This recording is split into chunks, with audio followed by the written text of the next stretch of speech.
Assalamualaikum warahmatullahi wabarakatuh. Perkenalkan, nama saya Muhammad Abila Wibi dari kelas Teknik Informatika A dengan NIM 22051204015. Di sini saya akan mempresentasikan presentasi dari saya model infrastruktur jaringan.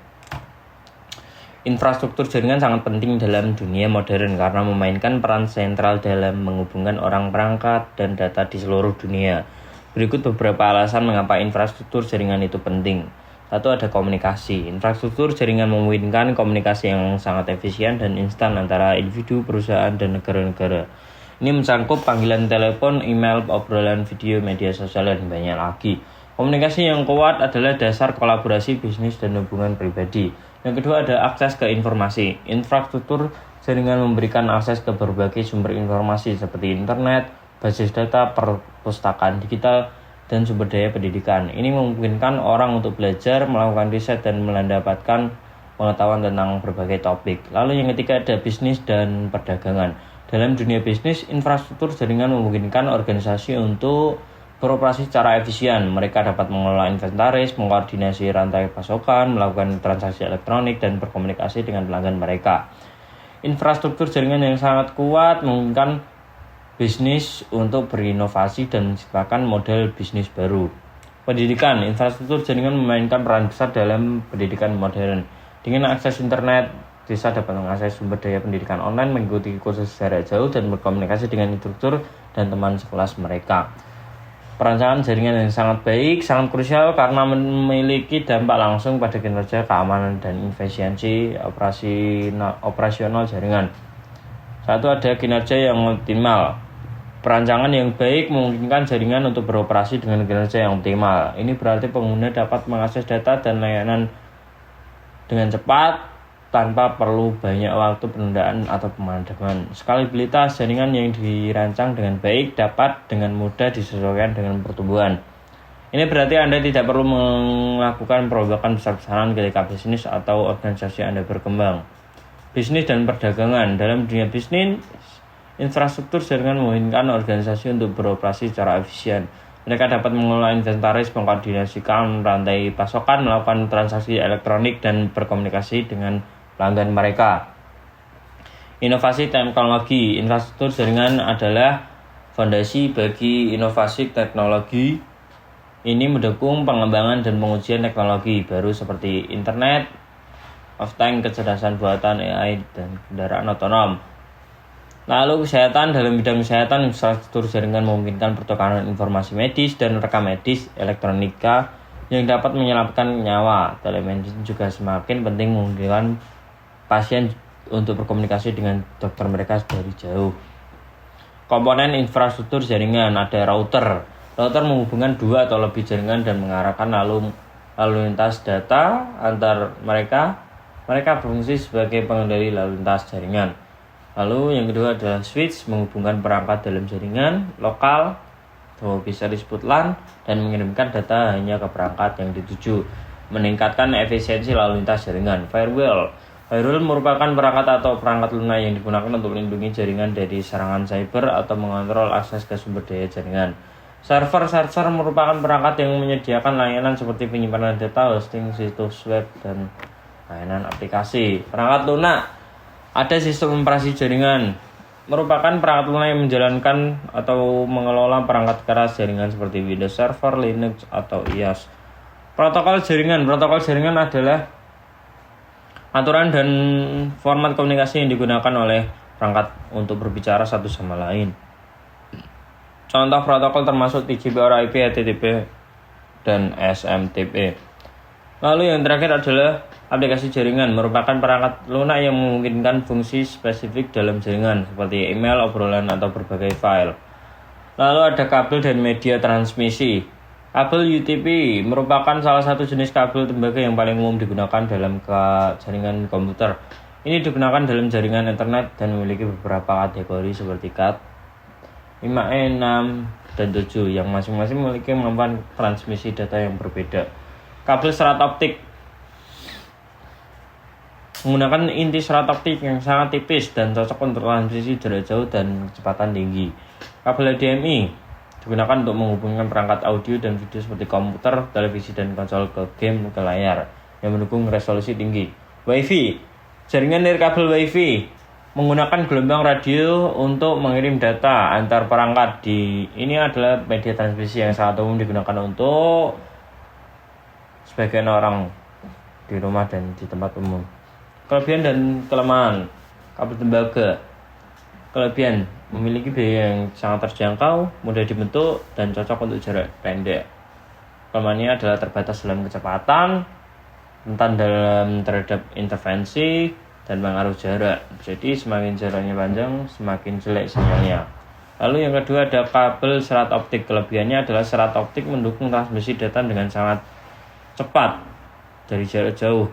Keamanan data sulit untuk disadap dan diintervensikan karena serat optik tidak menghasilkan sinyal elektromagnetik. Yang ketiga, tahan terhadap gangguan. Lalu kelemahannya adalah biaya yang lebih tinggi, sulit dalam pemasangan dan perbaikan, dan rentan terhadap kerusakan fisik. Kelebihan dan kelemahan. Yang ketiga, kabel nirkabel WiFi. Kelebihannya adalah mudah pemasangan, mobilitas, dan skalabilitas cepat. Kelemahannya adalah terbatas dalam jarak, gangguan dan intervensi, dan kecepatan variabel. Lalu kelebihan kabel koaksial. Kecepatan moderat, jadi mendukung kecepatan transmisi data yang moderat yang cukup untuk sebagian besar aplikasi. Tahan terhadap gangguan, cocok untuk kabel TV. Kelemahannya adalah terbatas dalam kecepatan, sulit dalam pemasangan, dan kurang efisien dalam jaringan data modern. Lalu penjelasan tentang protokol komunikasi dan termasuk TCP or IP dan HTTPS. TCP or IP merupakan salah satu protokol yang paling penting dalam TCP or IP. TCP memastikan pengiriman data yang ada antara dua perangkat di jaringan. Ini bekerja dengan membagi data menjadi paket-paket kecil, mengirimkannya, dan kemudian memastikan bahwa paket-paket tersebut diterima dengan benar oleh penerima. Jika ada paket yang hilang atau rusak, TCP akan meminta pengiriman ulang. Lalu ada IP, Internet Protocol. Ini adalah protokol yang bertanggung jawab untuk mengarahkan paket-paket data melakukan jaringan. Melalui jaringan IP, mengelola alamat IP yang unik untuk setiap perangkat yang terhubung ke internet dan memastikan paket data mencapai tujuannya dengan menggunakan alamat-alamat tersebut. HTTP, Hypertext Transfer Protocol, merupakan protokol yang digunakan untuk mengirimkan dokumen hypertext seperti halaman web di World Wide atau www. Ketika Anda mengakses situs web, browser Anda mengirimkan permintaan HTTP ke server web yang menyimpan situs tersebut. Server tersebut kemudian merespon dengan mengirimkan halaman web kepada browser Anda. HTTPS, Hypertext Transfer Protocol Secure, merupakan versi aman dari HTTP. Ini membuat komunikasi lebih aman dan menghindari potensi pengintipan data pribadi atau sensitif, seperti informasi login atau transaksi keuangan. Keamanan jaringan. 1. Antivirus. Antivirus bekerja dengan memeriksa file dan program yang ada di dalam perangkat Anda, mencocokkan mereka dengan database tanda tangan virus, dan mengidentifikasi serta menghapus dan mengkarantinaan ancaman yang terdeteksi. VPN. Cara kerja VPN. Ketika Anda terhubung ke VPN, semua data yang dikirim dan diterima dienkripsi, sehingga hanya pengguna yang memiliki akses ke kunci enkripsi yang dapat membaca data tersebut. Ini memastikan kerahasiaan dan integritas data selama transmisi. Firewall. Cara kerja firewall. Firewall bekerja dengan menganalisis lalu lintas jaringan yang masuk dan keluar dari jaringan Anda. Ini dapat mengizinkan atau memblokir lalu lintas berdasarkan aturan yang ditentukan pengguna. Misalnya, Anda dapat mengonfigurasi firewall untuk memblokir akses ke situs web berbahaya atau mengizinkan akses hanya untuk aplikasi tertentu. Manajemen jaringan. Pemantauan kinerja jaringan. Laju tunda. Pemantauan latensi membantu Anda memeriksa seberapa cepat data dikirim dari satu titik ke titik lain dalam jaringan. Latensi yang tinggi dapat mengakibatkan kinerja yang buruk, terutama dalam aplikasi yang memerlukan respon cepat seperti video streaming atau telekonferensi. Throughput atau kapasitas, mengukur seberapa banyak data yang dapat dilewatkan oleh jaringan dalam satu waktu. Ini penting untuk memastikan bahwa jaringan memiliki kapasitas yang cukup untuk memenuhi kebutuhan pengguna. Utilitas jaringan adalah Memantau beberapa banyak kapasitas jaringan yang sedang digunakan saat ini. Ini membantu Anda mengidentifikasi potensi titik kelebihan beban atau kelebihan penggunaan. Yang keempat, penggunaan akses dan kegagalan. Pemantauan akses dan kegagalan.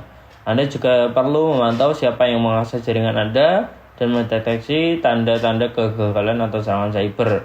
Log dan catatan peristiwa. Pemantauan log dan peristiwa membantu Anda melacak aktivitas jaringan, menjaga rekam jejak aktivitas, dan memberikan bukti jika terjadi insiden keamanan dan kesalahan. LAN, Local Area Network, WAN, Wide Area Network, dan MAN, Metropolitan Area Network. 1. Local Area Network atau biasa disebut LAN memiliki tujuan utama menghubungkan perangkat komputer lokal di area tersebut terbatas agar dapat berkomunikasi dan berbagi sumber daya seperti printer, file, dan koneksi internet bersama. Kecepatan LAN sering memiliki kecepatan transmisi data yang sangat tinggi karena jaraknya yang pendek. Wide Area Network atau biasa disebut WAN, tujuan utamanya adalah menghubungkan jaringan dan perangkat yang berjauhan geografis agar dapat berkomunikasi, berbagi data, dan beroperasi secara terpusat atau terdistribusi. Kepatatannya, transmisi data dalaman dapat bervariasi dan seringkali lambat daripada LAN karena perangkat dan jaringan yang berjauhan. Metropolitan Area Network bertujuan untuk menghubungkan beberapa LAN yang terletak di berbagai bagian kota atau wilayah metropolitan sehingga perangkat di berbagai lokasi dapat berkomunikasi dan berbagi sumber daya. Kecepatannya biasanya lebih tinggi daripada WAN tetapi lebih lambat daripada LAN, tergantung pada teknologi yang digunakan. Sekian, terima kasih presentasi dari saya. Kurang lebihnya mohon maaf. Assalamualaikum warahmatullahi wabarakatuh.